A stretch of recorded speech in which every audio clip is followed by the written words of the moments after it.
नमस्कार, तृप्ती फूड स्टुडिओमध्ये तुमचे खूप खूप पुन्हा एकदा स्वागत आहे. आज आपण भिजवलेले हिरवे मूग आणि गव्हाचे पीठ अगदी मस्त असे खुसखुशीत खमंग असे थालीपीठ तयार करणार आहोत. हे थालीपीठ चवीला खूप स्वादिष्ट लागतात. हिरव्या मुगापासून बनवलेले आहे, त्यामुळे खूपच पौष्टिक आहे. अजिबात वेळ लागत नाही, अगदी झटपट तयार होतात. वेळ न घालवता या रेसिपीला सुरुवात करूया. थालीपीठ बनवण्यासाठी मी मोड आलेले 1 वाटी हिरवे मूग घेतलेले आहे. आता ते मिक्सरच्या भांड्यामध्ये काढून घेऊ.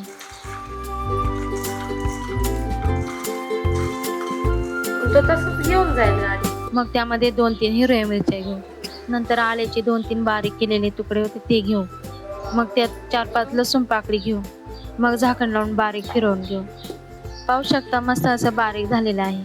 आता आपण एक मोठे ताट घेऊन त्यामध्ये 1 कप गव्हाचे पीठ घेऊ. त्यानंतर 1 छोटा चमचा बेसन पीठ घेऊ. मस्त असे बेसन पिठामुळे थालीपीठ एकदम खुसखुशीत असं होतं. नंतर 1 कप तांदळाचे पीठ घेऊ. मग 1 चमचा जिरे टाकू. मग त्यामध्ये चवीनुसार 1 चमचा मीठ घेऊ व 1 चमचा हळद आणि 1 चमचा लाल मिरची पावडर घेऊ आणि 1 चमचा ओवा टाकू. मग 1 चमचा पांढरे तीळ घेऊ आणि 1 बारीक कट केलेला कांदा टाकून घेऊ. त्यानंतर भरपूर सारी अशी कट केलेली कोथिंबीर टाकून घेऊ. मग त्यानंतर फिरवलेले हिरवे मूग टाकून घेऊ.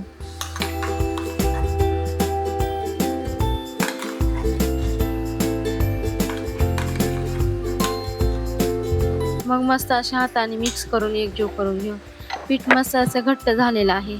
पाणी न टाकता मळून घ्यायचं आहे. मुगाच्या पेस्टमध्येच हे आपल्याला मळून घ्यायचे आहे. यात मला पाणी घालावं नाही वाटलं. जर तुम्हाला पाणी घालावं वाटलं तर घालू शकता. तर इथे अगदी व्यवस्थित जसं हवं तसं ओलसर पीठ भिजून झालेलं आहे. मग इथे मी एका पोळपाटावर मी एक स्वच्छ आणि ओलं केलेलं कापड घालून घेते. आता थालीपीठ साठी केलेला एक गोळा आपण घेऊ. आता वरच्या बाजूला पाण्याचा ओला हात घेऊन व्यवस्थित जेवढे पातळ हवं तेवढे पातळ असा थापून घ्यायचे. त्यानंतर गॅसवरील पॅन छान असा गरम झालेला आहे. आता आपण त्यावरती तेल टाकून त्यावरती थालीपीठ टाकून घेऊ. मग त्यावर तेल टाकून चमच्याने छिद्र पाडून घेऊ, जेणेकरून थालीपीठ आपलं मस्त असं भाजून निघेल.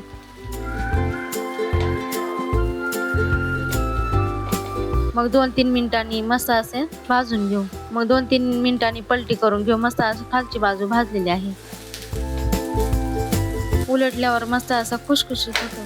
आता आपण हे थालीपीठ उलटून बघू. खालच्या बाजूने मस्त असं भाजून झाले का? यस, परफेक्ट असं भाजलेलं आहे. खमंग झालेला पण दिसतोय. छान असा रंग पण आलेला आहे. दुसऱ्याही बाजूने असंच भाजून घेऊ. दोन्ही बाजूने लालसर होईपर्यंत भाजून घेतलंय. आता आपण एका प्लेटमध्ये काढून घेऊ. आता आपला पौष्टिक थालीपीठ तयार झालेला आहे. हे अगदी झटपट होणारं थालीपीठ आहे. चवीला अगदी उत्कृष्ट आणि पौष्टिक थालीपीठ तुम्ही नक्की करून बघा.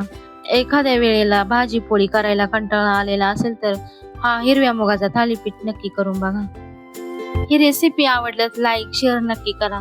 चॅनेलला सबस्क्राईब करायला विसरू नका. धन्यवाद.